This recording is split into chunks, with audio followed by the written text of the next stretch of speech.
Hi everyone, welcome to all of you. इस video में हम प्रोटीन और उसके स्ट्रक्चर से रिलेटेड क्वेश्चंस को डिस्कस करेंगे जो कि सीएसआईआर में पूछे जाते हैं। स्टार्ट करते हैं। क्वेश्चन है, which type of bond is primarily responsible for maintaining secondary structure of protein.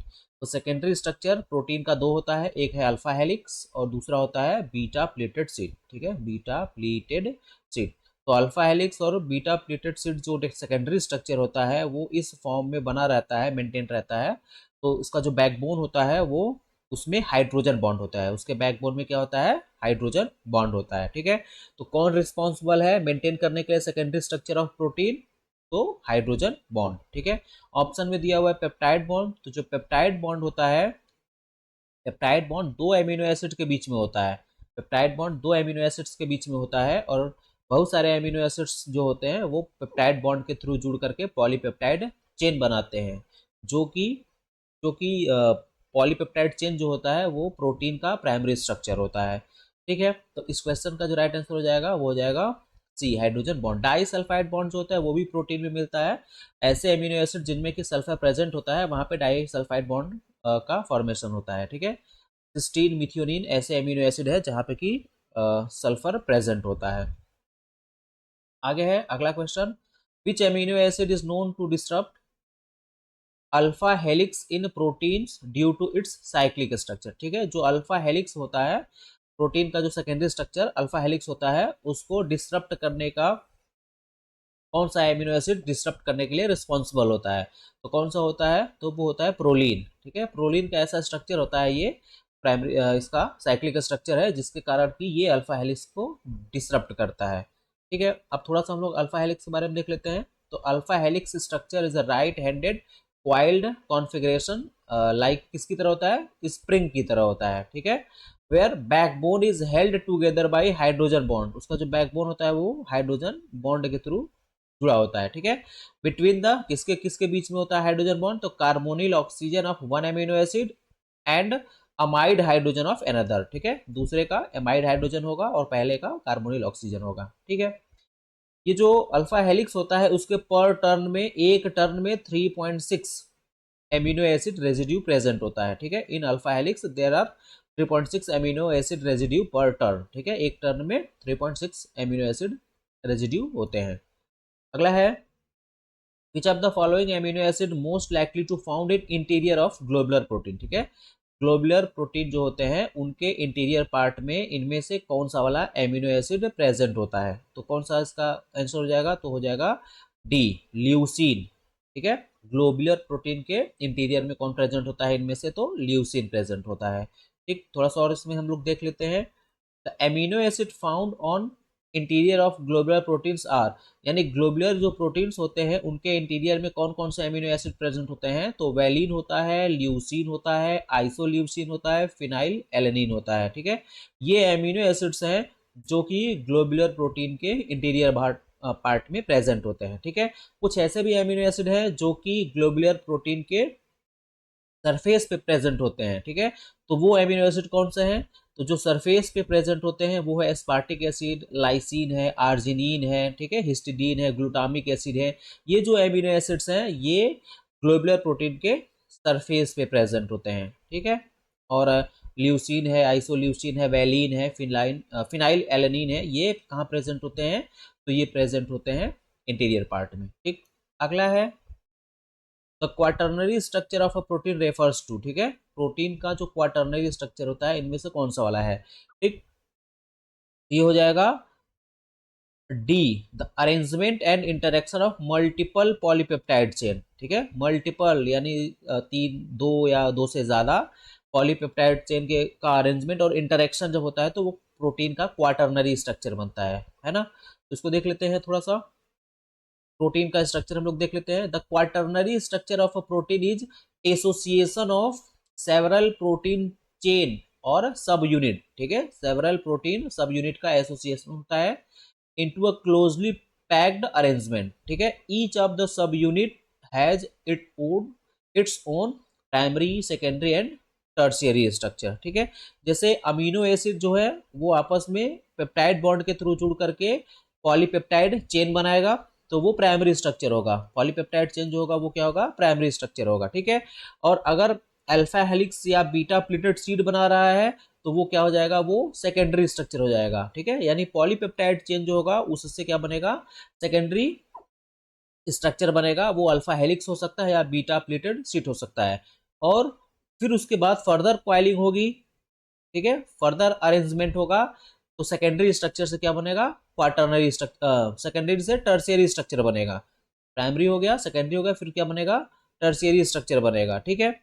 और टर्शियरी स्ट्रक्चर के कई पॉलीपेप्टाइड चेन, ठीक है, मान लीजिए अगर ये एक सब यूनिट है तो इसी तरह से 2 3 4 सब यूनिट जब अरेंज होके एसोसिएट होते हैं तब क्वाटरनरी स्ट्रक्चर बनता है, ठीक है। इसमें देखिए एक ये सब यूनिट है, एक ये है, एक ये है, एक ये है, ठीक है। तो ये अलग अलग सब यूनिट है और ये सभी सब यूनिट मिल करके एक नया प्रोटीन बना दिया, तो ये कौन सा स्ट्रक्चर हो जाएगा, ये क्वाटरनरी स्ट्रक्चर होगा। कौन सा स्ट्रक्चर होगा, क्वाटरनरी स्ट्रक्चर होगा, ठीक है। तो primary structure, secondary structure, tertiary और क्वाटरनरी स्ट्रक्चर। क्वाटरनरी स्ट्रक्चर में क्या होता है कि टर्शियरी स्ट्रक्चर वाले दो या उससे अधिक सब यूनिट आपस में मिल करके या इंटरैक्ट होकर के एक नया प्रोटीन बनाते हैं, ठीक है। अगला है, for a protein to have a quaternary structure it must, ठीक है। अब वही वाला बात आ गया, इसके पहले वाला जो क्वेश्चन है, क्वाटरनरी स्ट्रक्चर इट मस्ट, इसमें क्या होना चाहिए क्वाटरनरी स्ट्रक्चर में, तो क्या होना चाहिए, तो कंसिस्ट ऑफ 2 और मोर पॉलीपेप्टाइड सब यूनिट, ठीक है। किसका बना होना चाहिए, एमिनो एसिड से नहीं, वो पॉलीपेप्टाइड सब यूनिट का बनाना चाहिए जो कि 2 से अधिक हो, 2 या 2 से अधिक पॉलीपेप्टाइड सब यूनिट आपस में इंटरैक्ट करके जब अरेंज होते हैं तो फिर उस कंडीशन में क्या बन जाता है, अब वो क्वाटरनरी स्ट्रक्चर बनाता है, ठीक। आगे है,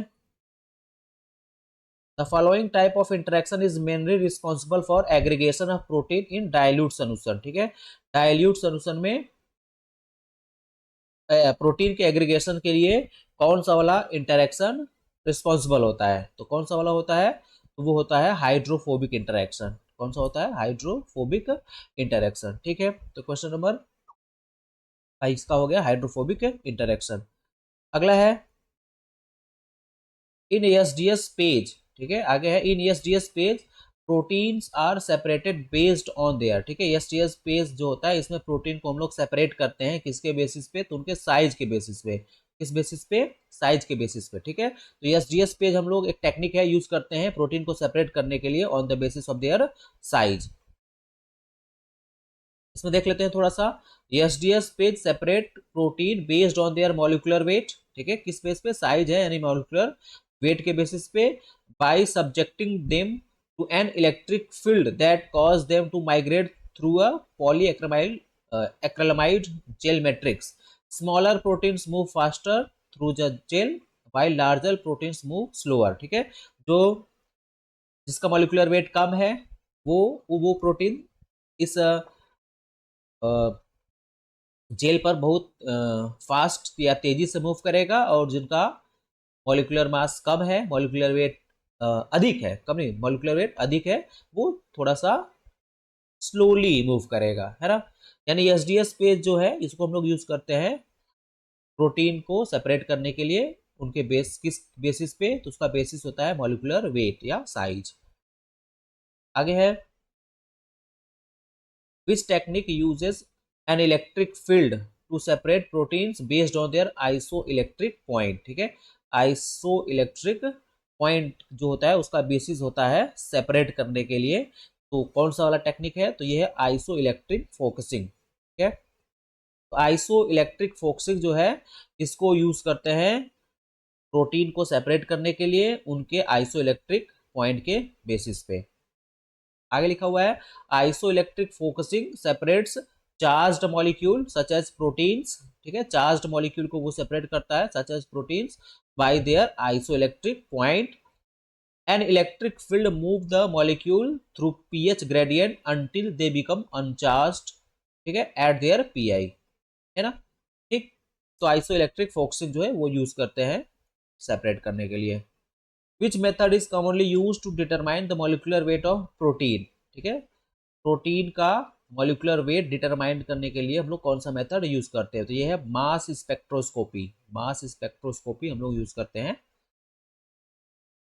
अगला है, which technique is commonly used to determine protein secondary structure, ठीक है, content, protein secondary structure content को डिटरमाइन करने के लिए हम लोग कौन सा वाला टेक्निक यूज करते हैं, तो ये है CD स्पेक्ट्रोस्कोपी, CD स्पेक्ट्रोस्कोपी, ठीक है, सर्कुलर डाइक्रोइज्म स्पेक्ट्रोस्कोपी, इसका हम लोग यूज करते हैं। आगे है